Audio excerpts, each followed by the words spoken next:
It is now 34 days since we began the national lockdown. To date, our country has had 34 confirmed cases. Of these, 5 have recovered, while 4 are late. 5 of the 10 provinces have recorded positive cases. From the upward trajectory of infections, it is evident that our country is yet to reach its peak. The pandemic has continued to put strain on both the nation's livelihood and on businesses. Its adverse impact on the economy and on social lives has been severe. As we plan to slowly return to a normal way of life, it is important that we adopt a national strategy of possible exits from the lockdown, informed by the imperatives of Zimbabwe and its peculiarities. Our priority remains to reduce transmissions of COVID-19 and to gradually restart the economy without undermining the efforts to contain the pandemic. A brief study has been made on how some jurisdictions in Africa have contained the prevalence of infections and also how they are adjusting to or exiting from their respective approaches. The results have differed from country to country, with a number witnessing varied levels of spikes in infections after easing restrictions. In our case, the lockdown has proved to be an effective strategy to curtail the proliferation of the disease in the country. In addition, measures such as the mandatory quarantine and isolation of all returnees have been key in achieving low figures. Due to the high rate of imported cases from returnees from the UK, we must scale up public awareness on the danger posed by our returnees from the UK and other hot spots.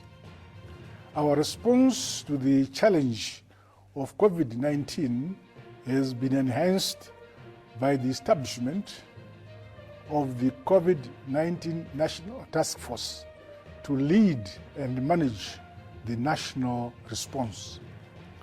This structure, together with the setting up of the COVID-19 Disaster Fund, saw a multi-sectoral response from the private sector, donors, and the international community, which enriched our collective resources, competencies, and skills. It is imperative that our nation continues to act on 2 fronts, namely saving people's lives on one hand and saving the national economy on the other hand. Hence, we have gradually lifted lockdown restrictions in some sectors such as mining and the marketing of tobacco. Noticing that there is now a gradual increase of infections, the lockdown will continue for the next 14 days. However, relaxed to level 2. This entails the following adjustments. 1. All people must wear masks of any type, including homemade ones, outside their homes. 2. The reopening of industry and commerce, provided that companies must ensure mandatory rapid diagnostic testing of all employees, social distancing in the workplace, sanitization and that all employees wear masks. 3. Operating hours shall be from 8 a.m. to 3 p.m. 4. For the avoidance of doubt, the informal sector remains closed, except the agriculture and the food supply chains, markets.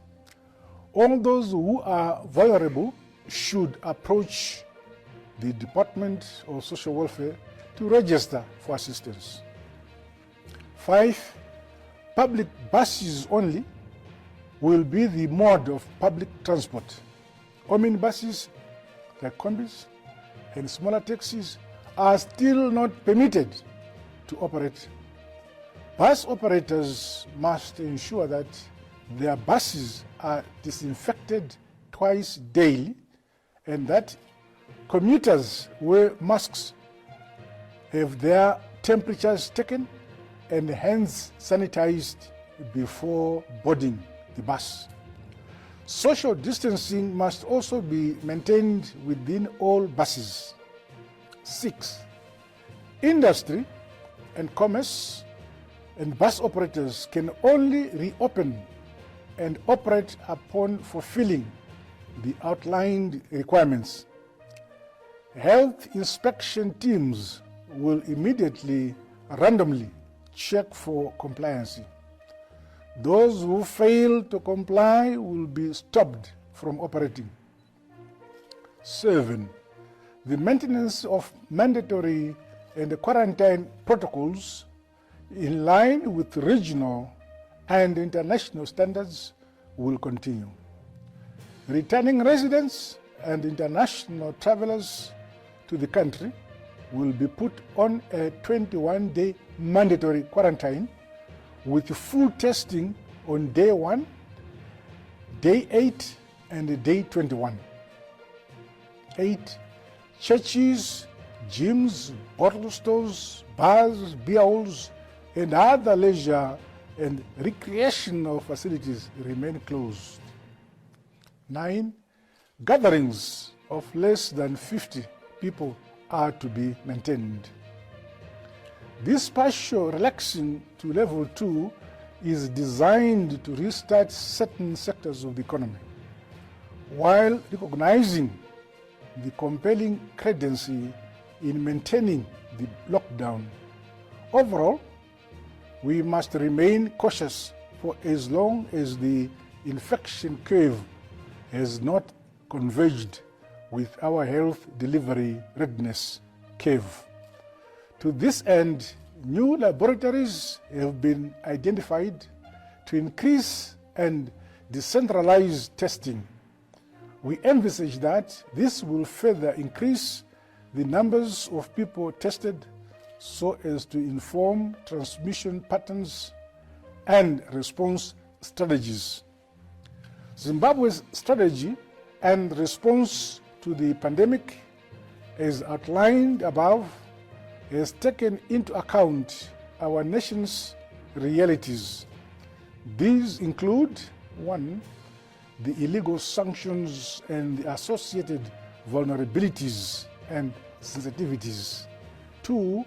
A large informal economy which will impact on the nature, scope, and anticipated impact of our interventions. 3. An economy which is highly import dependent, a situation that has exposed us to the shocks of disruptions in the external supply chain as the source countries imposed lockdowns and as international freight systems are crippled. 4.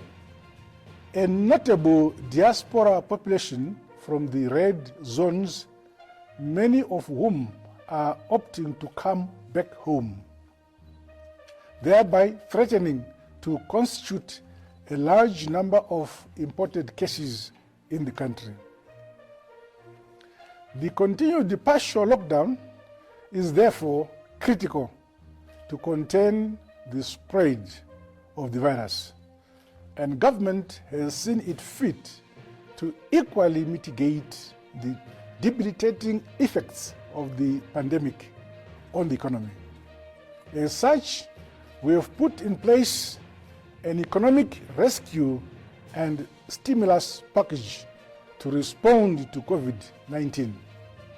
So far, our response to this pandemic has seen us putting in place a Zimbabwe dollars 18 billion economic rescue and stimulus package, which amounts to 9% of our gross domestic product, GDP, or 28.6% of the 2020 national budget. The package is proportionate to the disruption the virus has caused in our national economy. This economic rescue and stimulus package is designed to scale up production in all the sectors of the economy in response to the adverse effect of COVID-19. The package will also be used to address the needs of the small-scale industries, improve health facilities, reduce poverty and hardships, and assist the vulnerable groups in our society. While most countries will continue to benefit from financing packages from multilateral lenders like the IMF, the World Bank, and AFDB, Zimbabwe will unfortunately not benefit. However, we remain grateful for the bilateral support we continue to receive from countries such as the People's Republic of China, United Kingdom, India, United States of America, the United Arab Emirates, African Union, and the European Union, among others. We equally commend the business community, humanitarian organizations, and the non-governmental organizations who are assisting the country at this time of great need. Our rescue and stimulus package of Zimbabwe dollars 18 billion is therefore based on our aspiration to meet the diverse requirements of our national economy that include capacitating the micro, small, and medium enterprises, as well as those in the informal sector. These institutions have borne the worst brunt of the lockdown due to the COVID-19 pandemic. An amount of Zimbabwe dollars 500 million of the package has been set aside for the micro, small, medium enterprises sector to assist this sector. The lack of income for the small companies and individuals has resulted in an increased number of vulnerable households in the country. This situation has been worsened by the ongoing drought, which has led to huge food deficits, requiring imports to bridge the gap of our requirements. Government is therefore introducing a food grant program to the tune of Zimbabwe dollars 2.4 billion for the rest of 2020. This window is earmarked to protect the vulnerable members of our society, while additional resources will be allocated for the provision of social welfare services, including the needs of pensioners. Meanwhile, another amount of Zimbabwe dollars 500 million will be set aside for the tourism and hospitality industry, a sector which has been hardest hit by the lockdown. The mining sector is the largest foreign currency earner in our economy. In order to incentivize investment in this sector, a credit support facility of Zimbabwe dollars 1 billion will be availed This is designed to support large and small-scale miners, as well as speed up the implementation of a computerized mining cadastral system. To ensure employment levels are maintained or even increased where possible, an amount of Zimbabwe dollars 3 billion will be for the manufacturing sector to assist with funding to cover capital and operational expenses. An amount of Zimbabwe dollars 6.1 billion shall be dedicated to stimulate agricultural production in our quest to ensure that the country becomes self-sufficient in food production. Over and above the efforts made to date to strengthen the health sector, government is enhancing funding to the health sector by an additional Zimbabwe dollars 1 billion from the facility, which will see the upscaling of the country's hospitals and other healthcare facilities. The funds will also be used to procure the much-needed COVID-19 testing kits, personal protective equipment for the medical personnel, and for the purchase of drugs. An income tax break is hereby instituted with immediate effect for healthcare workers and healthcare institutions for at least 6 months. The funds to be availed to the productive sectors of the economy that include agriculture, tourism, mining, manufacturing, and the MSMEs will be accessed through normal banking channels. Concessional terms and conditions that include interest rate of 10% per annum will apply. A grace period of 6 months and repayment periods varying from 1 to 4 years, depending on the nature and the scope of business to be financed, will be applicable. On another note, you will recall that I held an Indaba in Bulawayo last year with the players in our creative cultural industry. Generally, this is an industry which thrives on crowds by way of shows, performances, and exhibitions. Expectedly, the lockdown has denied this vital sector the crowds which are its vital lifeline. I have therefore instructed the Honorable Minister of Youth, Sports and Recreation, Dr. Kirst Coventry, to make a proposal to government on how best this sector can be helped to mitigate the impact of the COVID-19 pandemic.